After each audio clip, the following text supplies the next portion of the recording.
नमस्कार मित्रांनो, Prajakta God form YouTube चॅनलवरती आपलं स्वागत आहे. मला असं वाटतं की शेळीपालनमध्ये जर पाटी लहान असतील, म्हणजे साधारण 4-5 महिन्याच्या पाटी असतील. आता मी ही 4-5 महिन्याच्या पाटी आणल्या, लहान लहान पाटी होत्या 2 महिन्याखाली. हा व्यवसाय मी 2 महिन्यापासून 2 महिन्याच्या पूर्वीपासून, म्हणजे 2 महिन्या अगोदर मी चालू केला होता. तर याच्यामध्ये बऱ्यापैकी मला रिझल्ट आहे. त्यांचं नैसर्गिक खाणं वगैरे मागील व्हिडिओ तुम्हाला टाकलं होतं की त्यांचं जे खाणं पिणं जे आहे ते अतिशय नैसर्गिक पद्धतीनं, त्यांना जेव्हा खायचं आहे तेव्हा खातात, जेव्हा बसायचं तेव्हा बसतात, जेव्हा उठायचं तेव्हा उठतात. हे मागील व्हिडिओ मी तुम्हाला टाकलं होतं. तर ह्याच्यामध्ये मी फक्त 10 पाटी आणलेत. ह्याच्यामध्ये असं बोललं जातं की 10 म्हणजे 10 शेळ्याच्या पाठीमागे एक बोकड हवं. आता शेळीचं आणखीन शेळी म्हणजे पाटीचं रूपांतर शेळीमध्ये आणखीन झालेलं नाही माझं. त्याच्यामुळं मी काय ह्यांना बोकड वगैरे काय आणखीन क्रॉस करायला आणलेलं नाही. तर मी विचार करतो ह्यांना बोकड क्रॉस करण्यासाठी बिटलचं आणावं.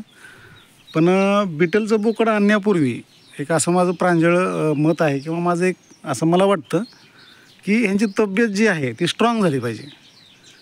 त्यावेळेस जी गुणवत्ता आणि प्रत असते याची अतिशय सुबक आणि चांगल्या प्रकारे जे काही पिल्लू निर्माण होईल त्यापासून, शेळीपासून, ते अतिशय चांगल्या प्रकारे जन्मलं पाहिजे किंवा तयार झालं पाहिजे, जेणेकरून तुम्हाला मार्केटिंगमध्ये त्याचं चांगल्या प्रकारे त्याचा भाव मिळेल.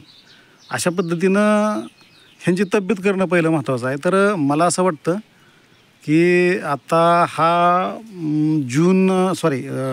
फेब्रुवारी महिना चालू आहे. साधारण आज 16-17 तारीख आहे.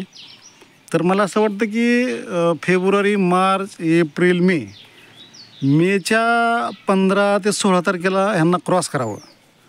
ते म्हणजे शेळीमध्ये चांगल्या प्रकारे रूपांतर होईल. आणि 15 मे नंतर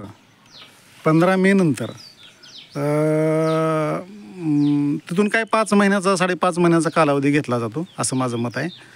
तरी साधारण ऑक्टोबर महिन्यामध्ये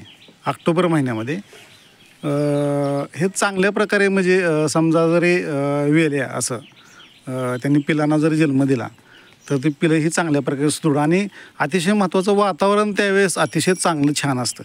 म्हणजे पाऊस वगैरे सगळा थांबलेला असतो ऑक्टोबर-नोव्हेंबर महिन्यामध्ये. आणि जो कालावधी आहे क्रॉस करण्याचा तो बी योग्य आहे आणि पिलाचा जन्म देण्याचा कालावधी पण योग्य आहे असं एक माझं मत आहे.